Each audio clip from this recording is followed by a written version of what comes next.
higher education finds itself trapped in a distressing quandary. On the one hand, employers have voiced increasing concerns about the disconnect between education and employability. On the other, the cost of higher education is growing rapidly. In the US, for example, tuition fees have outpaced inflation significantly, and total debt has surpassed $1.75 trillion.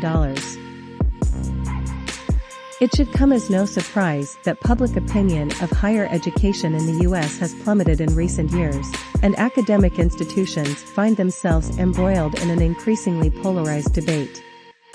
And for all that, the health of many academic institutions in the US is precarious, indicating that the structural issues are deep-rooted.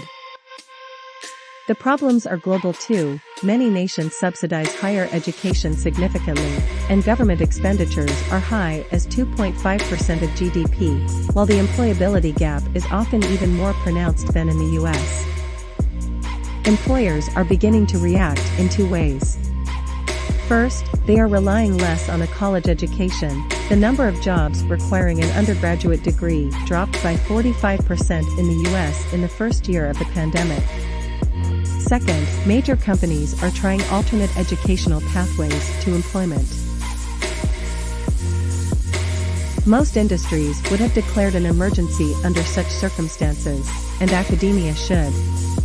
Classical higher education has many attributes that should be preserved: a well-rounded education, preparation for life, and social and emotional development. But academic leadership must come up with answers to existential questions before less palatable solutions are foisted upon them.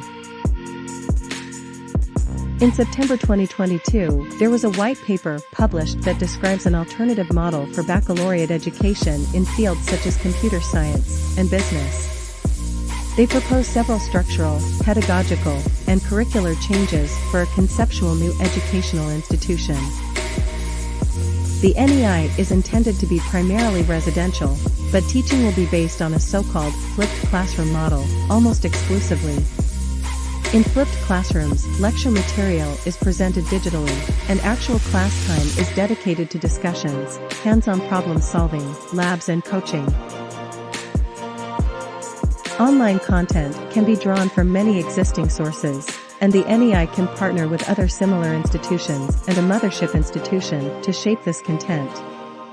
The quality of teaching will be a predominant concern in an NEI, and faculty will be judged primarily on that front. Co-ops, curated industry experiences in which student growth is the key objective, are central in the new educational institution. To accommodate co-ops, the NEI model proposes a trimester calendar consisting of equal-length autumn, spring, and summer semesters with sufficient gaps to ensure that students also enjoy healthy breaks. A 4-year curriculum will consist of 11 trimesters, of which 4 will be in co-ops. Organizations, of which we take a broad view to include companies, labs, museums, other universities, and international organizations like the International Monetary Fund and the United Nations, will be encouraged to partner closely with NEIs in developing these co-ops. The partnerships will have several dimensions. Qualified employees of the companies will be invited to spend sabbaticals at NEI, and NEI faculty will be encouraged to take sabbaticals at these institutions. This robust partnership is expected to produce several benefits, particularly in ensuring context, relevance, and preparedness of all aspects of the NEI. Importantly, students will be paid during co-ops, which changes the cash flow equation for them, and companies can use co-ops to ensure a pipeline of job-prepared candidates. The NEI also proposes an alternative to a free-form menu of courses. The courses are organized into several credential-bearing sequences, which can be seen as a generalization of majors and minors.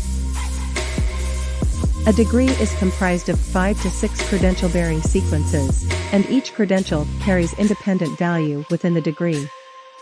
We believe that humanities courses are essential in the modern world, and we integrate them into these sequences. For example, a sequence on artificial intelligence may have courses on linear algebra, computation, machine learning, ethics, and social sciences baked in. Sequences will be team taught by multidisciplinary groups of instructors, using online material instead of lectures, and focusing in-person time on true learning, on contextualization, and on relevance in the real world. Micro-credentials have two other benefits. First, dropout rates are a serious problem in higher education today, and the more granular record of accomplishments within the degree provides students who do not complete degrees with marketable accomplishments that are still valuable. Second, we do not believe that education ends with graduation in the 20th century. We believe that students will continue to accumulate knowledge and skills throughout their lives by enrolling for credentials online while they are working. Our proposal presents new levers to help higher education escape some of the unyielding constraints that it seems trapped in. Much, including the business model, will depend on implementation decisions related to such mundane details as real estate strategy, medical care, salaries, staffing, and location. However, we believe that the current one-size-fits-all model of education is limiting, and we hope to begin a conversation that explores unconventional alternatives.